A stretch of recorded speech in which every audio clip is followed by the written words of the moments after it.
నమస్తే. This is Shaurya. Welcome to our channel. మరి ప్రస్తుత రోజుల్లోని వైరల్, డిజిటల్ మొత్తం దీని మీద నడుస్తున్నారు. ప్రజలందరూ కూడా దీని మీదే అత్యుత్సాహంగా కాన్సంట్రేట్ చేస్తూ ఉన్నారు.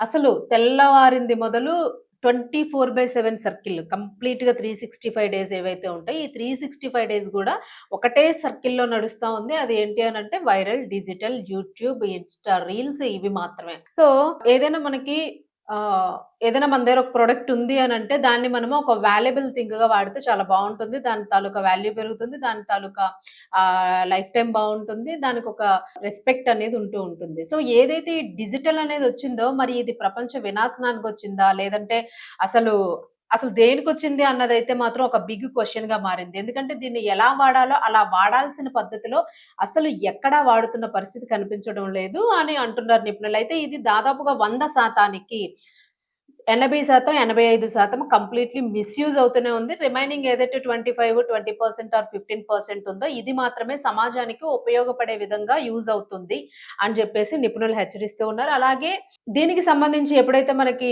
ఈ డెవలప్‌మెంట్ మనకొచ్చిందో డిజిటల్ పరంగా, టెక్నికల్ పరంగా ఎలాంటి డెవలప్‌మెంట్స్ వచ్చినాయో, మనం ఫోన్ ఏదైతే వాడడం, యూజ్ చేయడం స్టార్ట్ చేశామో, దానిలో మనము ఫేస్‌బుక్, ఇన్‌స్టా తర్వాత ఇన్‌షాట్ ఇలా రకరకాల యాప్స్ త్రూ వీడియోస్‌ని వైరల్ చేసుకోవడము, దాని వ్యూస్‌ని లెక్కపెట్టుకోవడము, దాని మీద ఎంత అమౌంట్స్ వస్తుందా అనేది మనం బేరీజ్ వేసుకోవడము, ఇలా అందరూ కూడా ఒక హోమ్ వర్క్ లాగా చేస్తూ ఉన్నారు. ప్రతి ఒక్కరికి కూడా యూట్యూబ్ ఉంది. ప్రతి ఒక్కరు కూడా యూట్యూబ్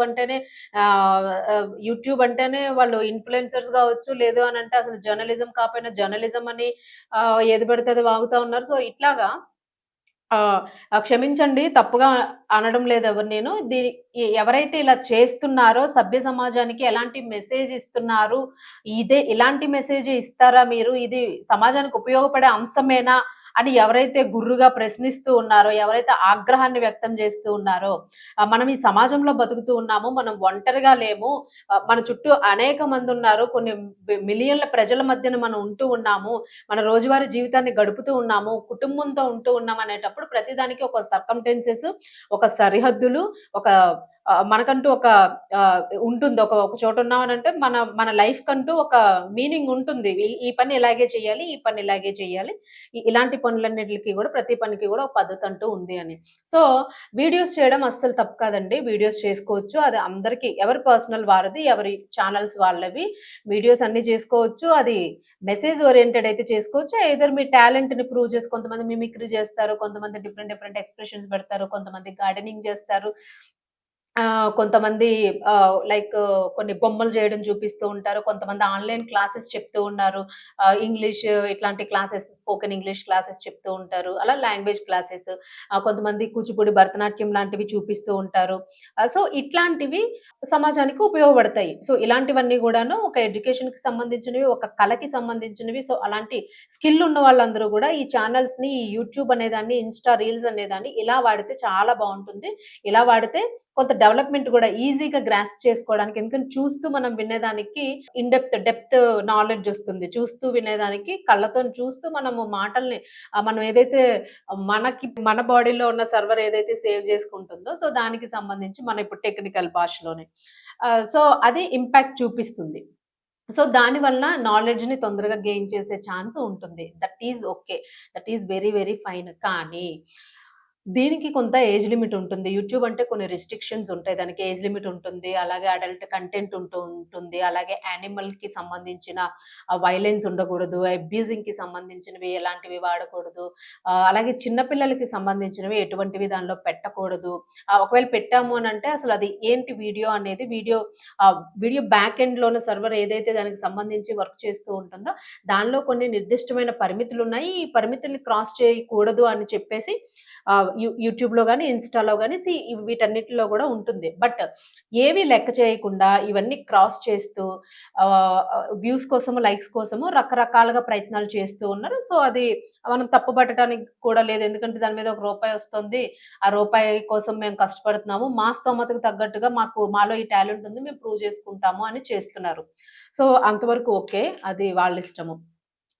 చిన్న పిల్లల మీద వీడియోలో ఏంటండి అసలు చిన్న పిల్లలు అసలు పిల్లాడు పుట్టినప్పటి నుంచి, కడుపులో ఉన్నప్పటి నుంచి ప్రెగ్నెన్సీ టైమ్ నుంచి గూడా వీడియోలు స్టార్ట్ చేస్తున్నారు. ప్రెగ్నెన్సీ టైమ్ నుంచి డెలివరీ అయ్యి బేబీ బయటకొచ్చి, బేబీ ఏడ్చిన దగ్గర నుంచి, నవ్విన దగ్గర నుంచి, బేబీ తల్లి దగ్గర పాలు తాగుతున్న దగ్గర నుంచి, ఆ బేబీ చేతులు, కాళ్ళు కదుపుతున్న దగ్గర నుంచి, ఇక్కడి నుంచి మొదలుపెట్టి కొద్దిగా ఏజ్ ఒక 1 ఇయరో, 2 ఇయర్సో వచ్చినియి అనేటప్పటికి డైరెక్ట్‌గా వాళ్ళనే ప్రమోషన్‌కి వాడుకుంటూ, వాళ్ళనే ప్రమోట్ చేస్తూ, వాళ్ళకంటూ ఒక యూట్యూబ్ ఛానెల్‌ని క్రియేట్ చేసి, వాళ్ళని ఎక్స్‌పోజ్ చేస్తున్నారు. సో, ఎందుకు ఇదంతాను? అవసరమా? అసలు ఒకప్పుడు ఎలా ఉండేవి కుటుంబాలు? ఒకప్పుడు పిల్లల పెంపకం ఎలా ఉండేది? అసలు ఒకప్పుడు పిల్లల పెంపకం అంటేనే దానికోసం కొన్ని పుస్తకాలు గూడా ఉండేవి. పుస్తకాల్లో చదువుకొని మరి ఇంకా తెలియలేనివి నేర్చుకుని పిల్లల్ని ఎలా పెంచుకోవాలి అనే ఒక పద్ధతి కోసము పెంచుకోవాలని చదువుకునే తల్లిదండ్రులు కూడా ఉన్నారు. మరి పిల్లలు అనంటేనే వాళ్ళకి యుక్త వయసొచ్చే వరకు కూడా బాల్యంలో ఉండేటప్పుడు చాలా సుకుమారంగా వాళ్ళని చాలా ప్రత్యేకంగా మనం చూస్తూ ఉంటాము పిల్లల్ని. సో, వాళ్ళలో ఉన్న టాలెంట్స్ మనం బయటికి తీయాల్సినవి ఏంటి? ఏదైనా గాత్రం బావుందా? గొంతు బావుందా? పదాలు బాగా ఉచ్చరిస్తున్నారా? ఒక సంగీతము సరిగమపద అనే ఒక సంగీతం పాడితే ఎలా ఉంటుంది? ఆహ్, అలాంటివన్నీ బయటికి తీస్తే అది నిజమైన స్కిల్‌గా అనుకుంటాం. లేదంటే చిన్నప్పుడే లెఫ్ట్ హ్యాండ్‌తో రాస్తూ ఉంటారు చాలామంది. చిన్నప్పుడే కొంతమందికి డాన్స్ మీద అలవాటు మక్కువ ఉంటూ ఉంటుంది. సో, వాళ్ళు రకరకాల స్టెప్స్ ఏస్తూ ఉంటారు. కొంతమంది ఇన్‌స్ట్రుమెంట్స్ వాడుతూ ఉంటారు. పియానో, వీణ, గిటార్ ఇలాంటివన్నీ ప్లే చేయడం వాళ్ళకిష్టం. కొంతమంది విజిల్‌తోని డిఫరెంట్ చేస్తూ ఉంటారు. సో, ఇలా చిన్న పిల్లల్లో గూడాను సంవత్సరం, 2 సంవత్సరాల నుంచి కొంతమంది గిన్నిస్ వరల్డ్ రికార్డ్ గూడా ఉన్నారు. వరల్డ్ బుక్‌లో స్థానం సంపాదించుకున్న చిన్నారులు చాలా మందున్నారు. ఏ విధంగా సంపాదించుకున్నారు అన్నది ఒకసారి గుర్తు చేసుకుందాము. ఆహ్, ఇలాగే అంటే నాలెడ్జ్ ప్రపంచ పటంలో ఉన్న పేర్లన్నీ చెప్పడము, మన ముఖ్యమంత్రులు, ప్రధానమంత్రుల పేర్లు చెప్పడము, లేదు అని అనుకుంటే టేబుల్స్‌ని చెప్పేయడము, మ్యాథమెటికల్ నాలెడ్జ్ ఉండడము. సో, ఇలాంటివన్నీ ఎక్స్‌పోజ్ చేస్తే మీరు యూట్యూబ్‌లోని ఓకే. పర్వాలేదు. ఎందుకంటే చదువుకు సంబంధించింది, జ్ఞానానికి సంబంధించింది. మనం ఒక రకమైన మెసేజ్ ఇవ్వడానికుంటుంది. సో, ఇలాంటివి ఓకే. కానీ పిచ్చి పిచ్చి డాన్సులు చేయిస్తూ పిల్లలతోని, పిచ్చి పిచ్చి పాటలకి డాన్సులు చేయిస్తూ, వాళ్ళతో పిచ్చి పిచ్చి డ్రెస్సులు వేయిస్తూ, ఇంకా లేతగా ఉన్న స్కిన్ మీద రకరకాల పనికిమాలిన మేకప్పులు చేస్తూ చిన్న పిల్లల్ని, దట్టు ఆడపిల్లల్ని ముఖ్యంగాను అసలు వేసే డ్రెస్సులెలా ఉంటున్నాయి, ఇవన్నీ కూడా అసలు ఏం చేస్తున్నారో మీకేమైనా బుద్ధుందా అసలని జెప్పేసి సిపి సజ్జనార్ గారు ఈరోజు ఒక న్యూస్‌ని రిలీజ్ చేయడం జరిగింది. అసలు మీరు సభ్య సమాజానికి ఎలాంటి మెసేజ్ ఇస్తున్నారు యూట్యూబ్ ద్వారా?